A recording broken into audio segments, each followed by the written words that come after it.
देश और धर्म की रक्षा के लिए बलवेदी पर अपना बलिदान देने वाले उन भारत माता के महान सपूतों की इस पावन धरा पर आकर के और आप सबसे संवाद बनाने का अवसर प्राप्त हुआ है। इस धरा को नमन करते हुए मैं आप सबका हृदय से अभिनंदन करता हूं। भाइयों बहनों, जब हम राजस्थान की बात करते हैं तो देश और के शौर्य और पराक्रम की बात सामने आने लगती है। देश का शौर्य, देश की भुजाएं, युवाओं की भुजाएं फड़कने लगती हैं, क्योंकि राजस्थान भारत का शौर्य का प्रतीक है। राजस्थान भारत के पराक्रम का प्रतीक है।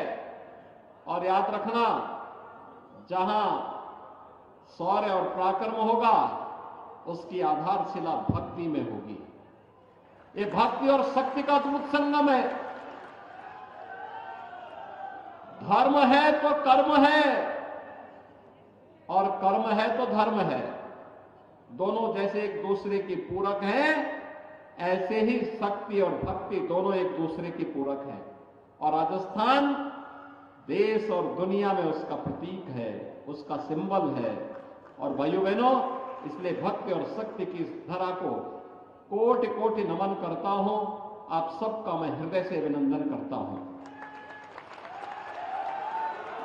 भाइयों बहनों, राजस्थान पिछले 5 वर्ष से करा रहा है। 5 वर्ष पहले राजस्थान डबल इंजन की सरकार के नेतृत्व में विकास की एक नई राह पर आगे बढ़ा था। विकास की बुलंदियों को छूता हुआ दिखाई दे रहा था। विकसित राज्यों की श्रेणी में आता हुआ दिखाई दे रहा था।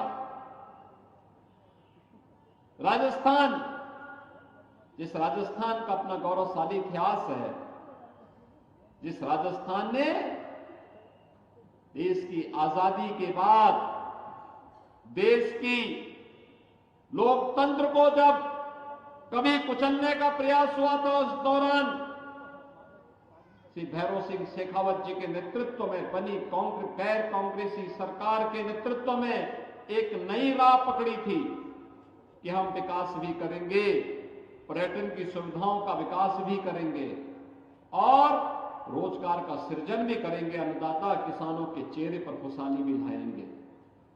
इस दिशा में जो एक प्रयास प्रारंभ किया था, तेजी के साथ आगे बढ़ते हुए श्रीमती वसुंधरा राजे जी के नेतृत्व में, इससे पहले विकास की जिन नई ऊंचाइयों की ओर, बुनियादी सुविधाओं को आगे बढ़ाने की ओर जिस राजस्थान ने तेजी के साथ कदम बढ़ाए थे, पिछले 5 वर्ष में वह तो अवरुद्ध हुआ ही। इन 5 वर्षों में राजस्थान भ्रष्टाचार में नंबर 1 आ गया, अराजकता में नंबर 1 आ गया, गुंडागिर्दी और अपराध में नंबर 1 हो गया, महिला संबंधी अपराध में नंबर 1 हो गया। भाइयों बहनों, सबसे महंगी बिजली, सबसे महंगा डीजल और पेट्रोल और हर प्रकार की व्यवस्था का कारक राजस्थान हो गया।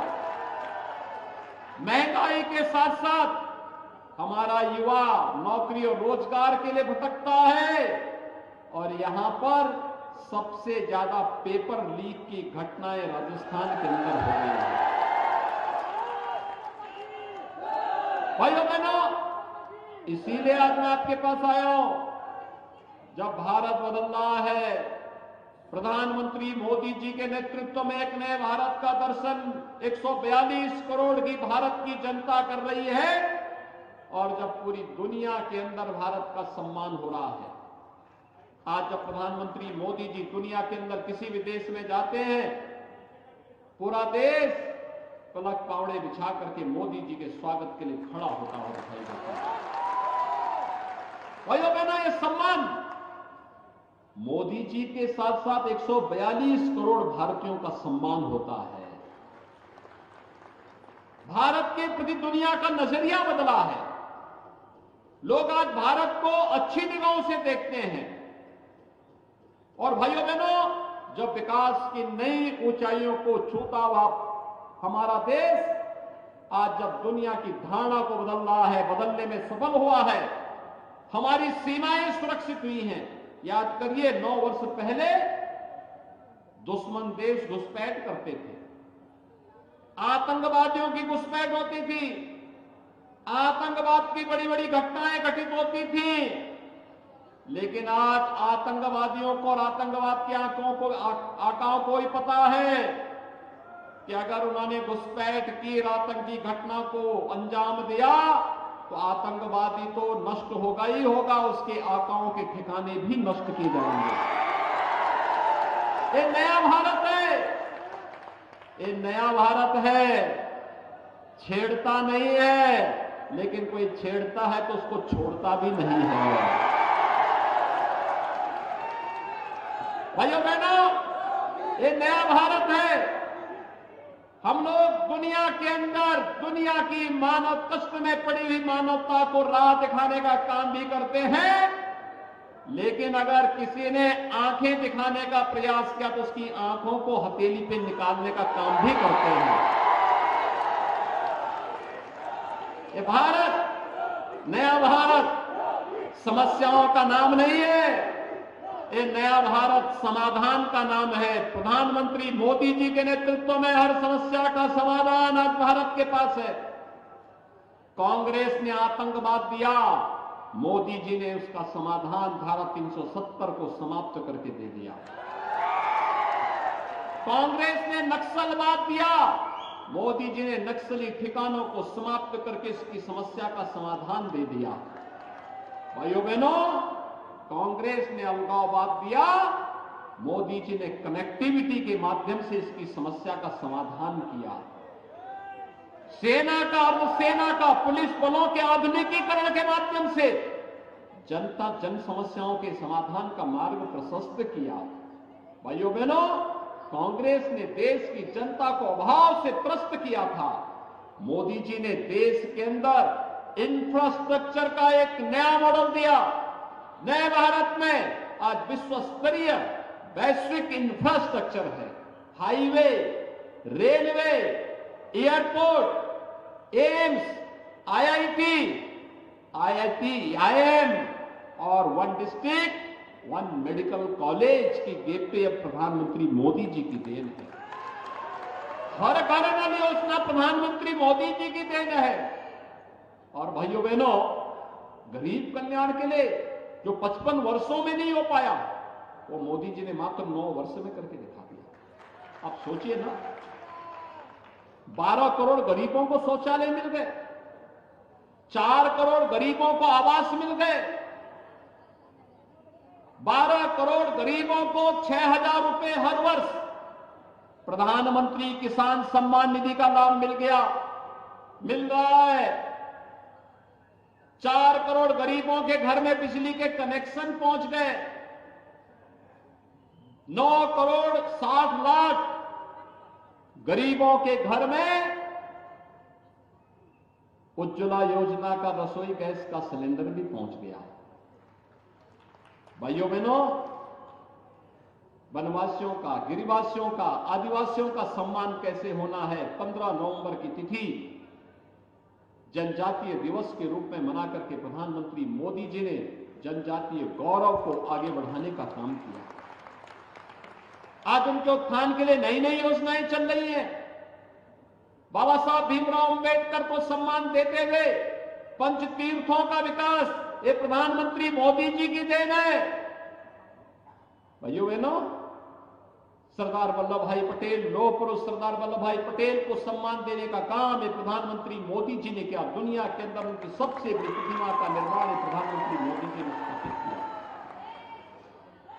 एक तरफ नया भारत देश की सीमाओं को सुरक्षित करता है, विकास की बड़ी बड़ी परियोजनाओं को लेकर के आता है, गरीब कल्याणकारी योजनाओं को प्रभावी ढंग से आगे करता है, और दूसरी ओर सुरक्षा का एक बेहतर वातावरण भी देता है।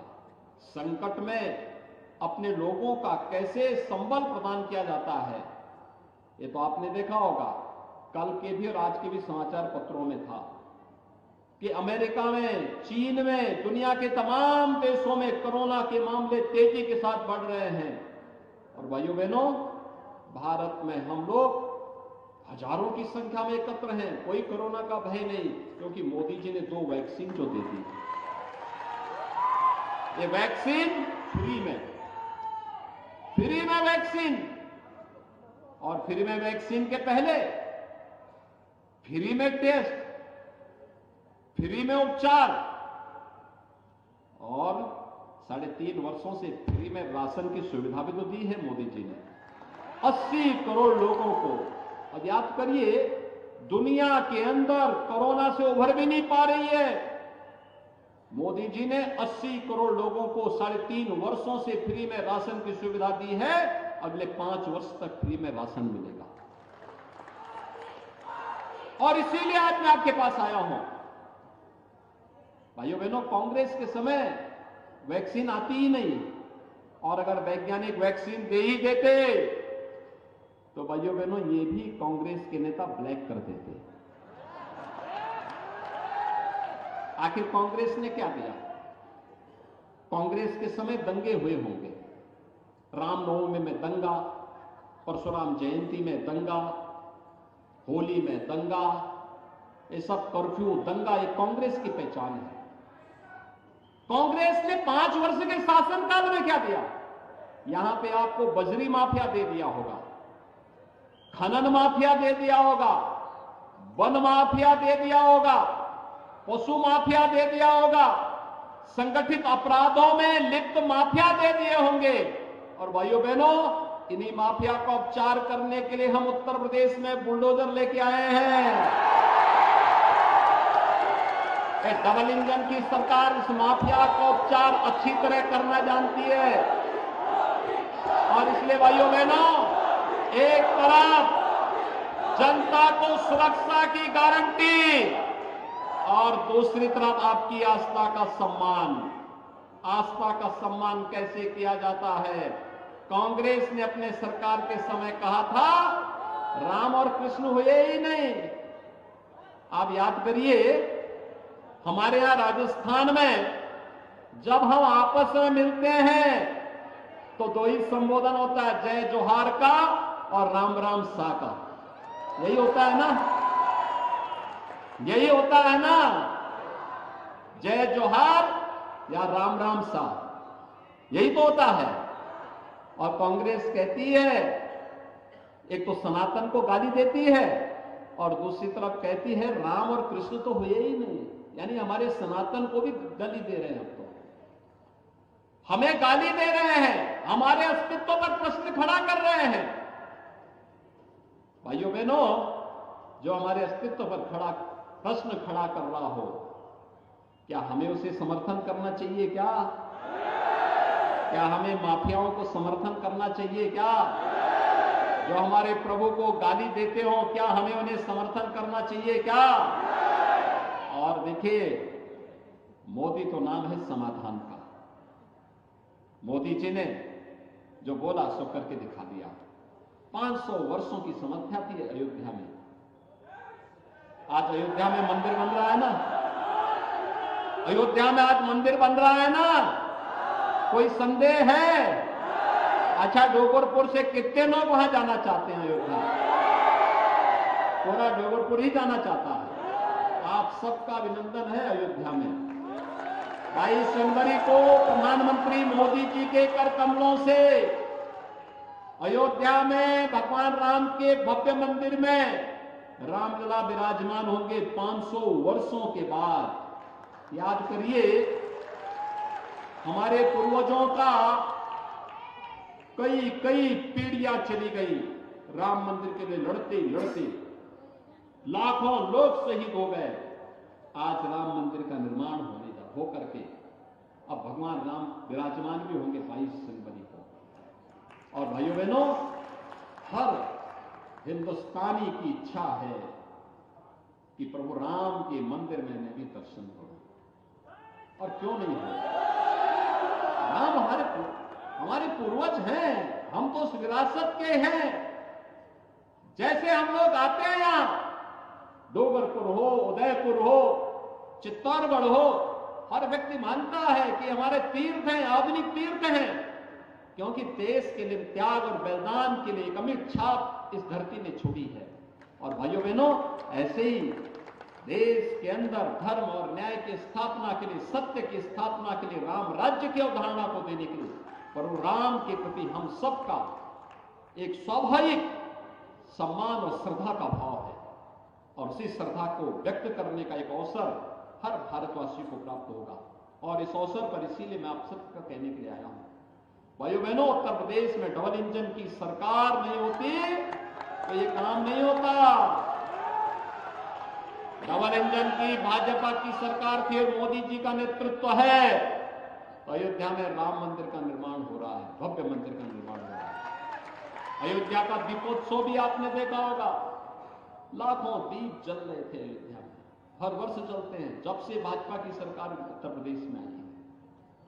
सबको सुरक्षा, कोई दंगा नहीं वहां, कहीं कोई समस्या नहीं, कोई किसी प्रकार का दंगा नहीं।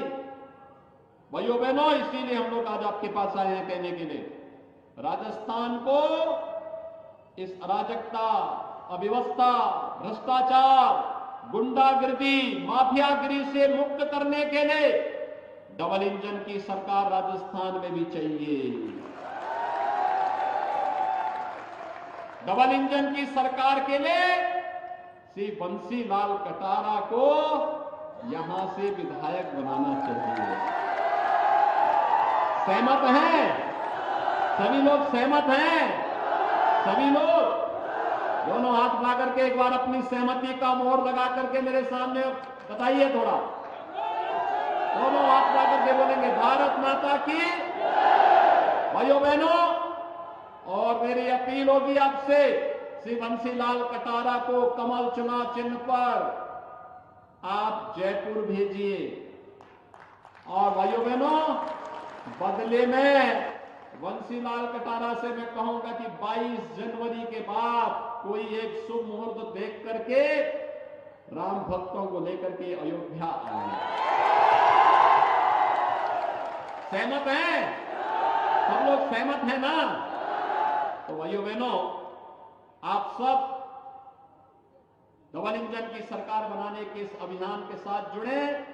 और भाइयों बहनों, बंसीलाल कटारा अपने कर्तव्यों का निर्वहन करने के लिए आगे डटेगा। इस विश्वास के साथ 25 नवंबर को कमल चुनाव चिन्ह पर भारतीय जनता पार्टी के प्रत्याशियों को भारी बहुमत से विजयी बनाने की अपील आप सबसे करते हुए अपनी वाणी को देता हूं विराम। जय जय श्री राम।